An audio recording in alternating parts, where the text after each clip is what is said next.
নমস্কাৰ জবৰ নতুন ভিডিঅ' এটাত স্বাগতম জনালোঁ। আজিৰ লেটেষ্ট ভেকেন্সিবিলাকৰ ডিটেইলছবিলাক দেখুৱাই যাওঁ। আপোনালোকে ভিডিঅ'টো সম্পূৰ্ণ শেষলৈ চাব।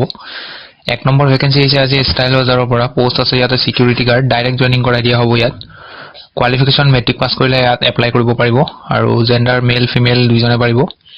বয়স মিনিমাম 18 বছৰ হ'ব লাগিব আৰু মেক্সিমাম 35 লৈকে এপ্লাই কৰিব পাৰে।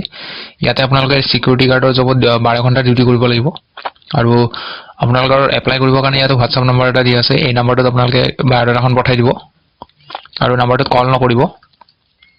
2 নম্বৰ ভেকেন্সিটো centre operator experience in xerox DTP necessary. ইয়াতে ৱাক ইন ইণ্টাৰভিউত যাব পাৰিব। আপোনালোকৰ ইয়াতে যিটো কণ্টেক্ট নম্বৰ দিয়া আছে ইয়াতে কণ্টেক্ট কৰিব। কণ্টেক্ট কৰাৰ পিছত ইয়াতে এড্ৰেছটো দিয়া আছে opposite Nemcare hospital PNB bank building Bhangagarh Guwahati. ইয়াত কল কৰিব ইণ্টাৰভিউৰ কাৰণে যাবৰ কাৰণে। 3 নম্বৰটো আপোনালোকৰ ডিটিপি অপাৰেটৰ গুৱাহাটী হ'ব লোকেশ্যন পেজ মেকাৰ জনা হ'ব লাগিব। স্মাৰ্ট কাৰ্ড ফটো প্ৰিণ্ট এইবোৰ কাম জানিব লাগিব। হোৱাটছআপত বায়োডাটা পঠাই দিব ইয়াতে যিটো নম্বৰ দিয়া আছে। 4 নম্বৰ ভেকেন্সিটো হৈছে প্ৰজেক্ট এক্সিকিউটিভ মেল আৰু ফিমেলৰ কাৰণে BSc এগ্ৰিকালচাৰ বা BSc বটানী।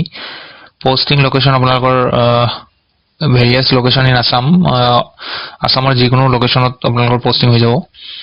2 নম্বৰটো assistant manager project and training ফিমেলৰ কাৰণে ইঞ্জিনিয়াৰিং গ্ৰেজুৱেট হ'ব লাগিব। ভেকেন্সি ফৰ গুৱাহাটী এইটো গুৱাহাটীৰ কাৰণে হয়।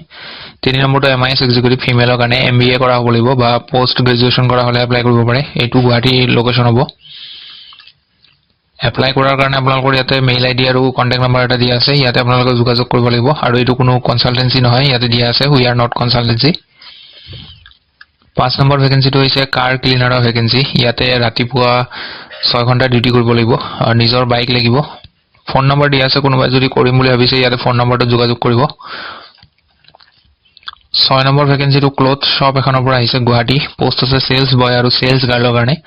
এইবোৰ পোষ্টত হাই ছেকেণ্ডেৰী পাছ কৰা সকল বা মেট্ৰিক পাছ কৰা সকলো এপ্লাই কৰি চাব পাৰে। ইয়াতে যিহেতু উল্লেখ কৰা নাই কোৱালিফিকেশ্যনৰ কথা।